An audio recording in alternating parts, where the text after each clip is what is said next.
पुणे शहराचं नाव घेतलं की शिक्षण, IT, विकास हे शब्द आपोआप डोळ्यासमोर येतात.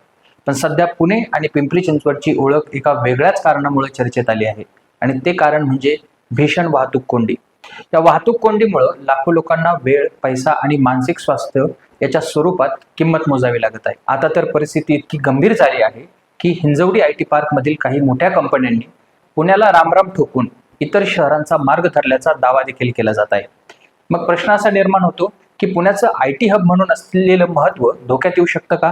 आणि जर तसं झालं तर यासाठी जबाबदार कोण? या विषयाची चर्चा पुन्हा एकदा जोरात सुरू झाली ती राष्ट्रवादी काँग्रेस शरदचंद्र पवार पक्षाचे आमदार रोहित पवार यांच्या एका ट्विटमुळे.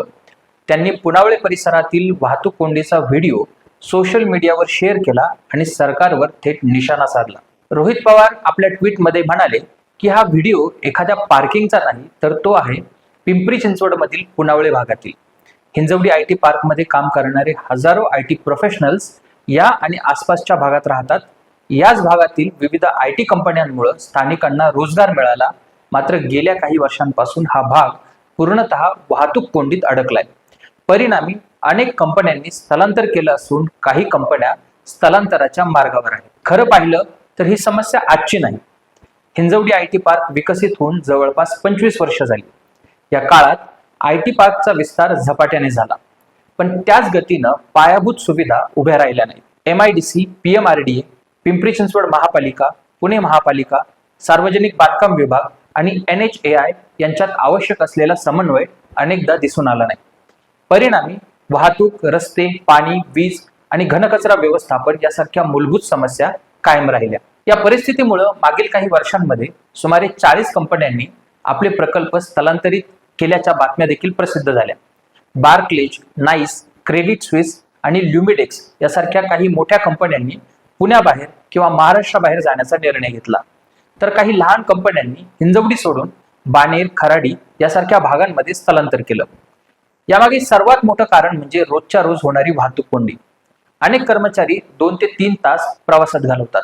काही वेळा हा कालावधी 4 ते 5 तासांपर्यंत देखील पोहोचतो.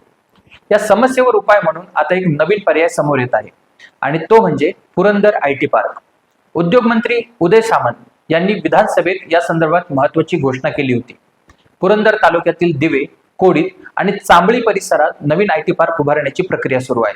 सुमारे 772 हेक्टर सरकारी जमीन या प्रकल्पासाठी प्रस्तावित करण्यात आली. ही जमीन उपलब्ध झाल्यानंतर प्रकल्पाची अंमलबजावणी वेगाने होईल आणि पुण्याच्या IT क्षेत्राला एक नवी दिशा मिळेल असा दावा शासनाकडून करण्यात आला. मात्र इथे एक महत्वाचा प्रश्न उपस्थित होतो. नवीन IT पार्क उभारणं हा दीर्घकालीन उपाय असू शकतो, पण हिंजवडीतील सध्याच्या समस्या त्याने लगेच सुटणार आहेत का? कारण हजारो कोटींची गुंतवणूक, लाखो कर्मचारी आणि शेकडो कंपन्या आजही हिंजवडीतच आहेत. त्यामुळं विद्यमान समस्यांवर तातडीने उपाय करणं तितकंच आवश्यक आहे. याच पार्श्वभूमीवर PMRDA ने काही महत्वाची पावलं उचलण्यास सुरुवात केली आहे. हिंजवडी परिसरातील वाहतूक कोंडी कमी करण्यासाठी 6 नवीन जोड रस्ते विकसित करण्याचा निर्णय घेण्यात आलाय. सूर्या हॉस्पिटल ते ठाकरवस्ती, ठाकरवस्ती ते माणगाव, नांदेगाव ते माणगाव, लक्ष्मी चौक हिंजवडी, कोलते पाटील सोसायटी, शनी मंदिर वाकड ते मारुंजी आणि जगताप चौक ते शिंदे वस्ती मारुंजी असे हे महत्वाचे रस्ते असतील. या रस्त्यांमुळे पर्यायी मार्ग उपलब्ध होतील आणि मुख्य रस्त्यांवरील ताण काही प्रमाणात कमी होईल अशी अपेक्षा करण्यात येत आहे. पण खरा प्रश्न फक्त रस्त्यांचा नाही, शहर नियोजनाचा आहे. जेव्हा एखाद्या भागात लाखो लोक काम करतात तेव्हा त्या भागात रस्ते, सार्वजनिक वाहतूक, पार्किंग, पाणी, वीज आणि निवास व्यवस्था यांचा एकत्रित विचार करावा लागतो. हिंजवडीच्या बाबतीत अनेक वर्ष हा समतोल साधला गेला नाही.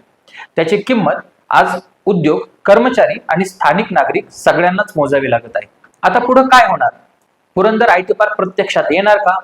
PMRDA चे जोड रस्ते वाहतूक कोंडी कमी करतील का?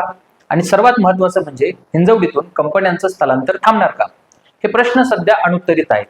मात्र एक गोष्ट नक्की, जर वाहतूक आणि पायाभूत सुविधांच्या समस्या वेळीच सोडवल्या नाहीत तर पुण्याच्या IT राजधानीच्या प्रतिमेला हा एक मोठा धक्का असू शकतो. नवीन IT पार्क उभारणं हा चांगला निर्णय आहे, पण हिंजवडीतील समस्यांचा तो पर्याय ठरू शकत नाही. प्रशासनानं नवीन प्रकल्पांसोबतच विद्यमान IT हब वाचवण्यावर देखील तितकंच लक्ष केंद्रित केलं पाहिजे. कारण उद्योगांना नवीन जागा हवी असते, पण त्याहून अधिक गरज असते ती विश्वासार्ह इन्फ्रास्ट्रक्चर आणि एफिशियंट कनेक्टिव्हिटीची.